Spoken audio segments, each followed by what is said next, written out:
Le 20 octobre, Sadat, constatant que les forces de Sharon sont en train de couper en deux son dispositif, se déclare prêt à accepter un cessez-le-feu qui est voté par l'ONU le 22. Mais les combats reprennent le lendemain. À cet instant, la guerre du Kippour entre dans une nouvelle phase, celle de l'internationalisation du conflit. Dès le 16 octobre, les pays arabes exportateurs de pétrole avaient décidé d'augmenter de 70% le prix du brut.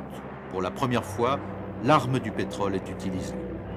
Inquiets de la déroute de leurs alliés, les soviétiques décident d'organiser un vaste pont aérien afin de ravitailler les armées arabes.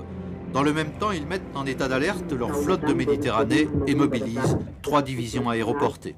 Mais il est trop tard. Les hommes de Sharon isolent la 3e armée égyptienne qui manque d'eau, de vivres, de médicaments. Brejnev, le maître du Kremlin, donne de la voix.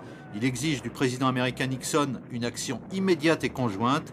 Il place 4 nouvelles divisions sur le pied de guerre.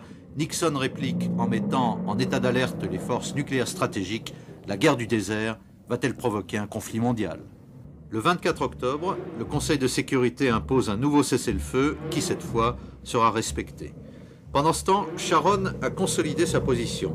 Ses soldats achèvent l'encerclement de la 3e armée égyptienne et atteignent le golfe de Suez. Les chars israéliens sont à 100 km du Caire.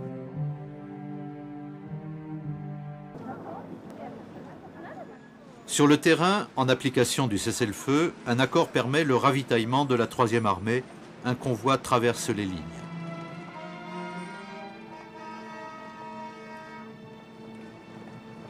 Pour la première fois, officiers israéliens et arabes se retrouvent face à face autour d'une table de négociation.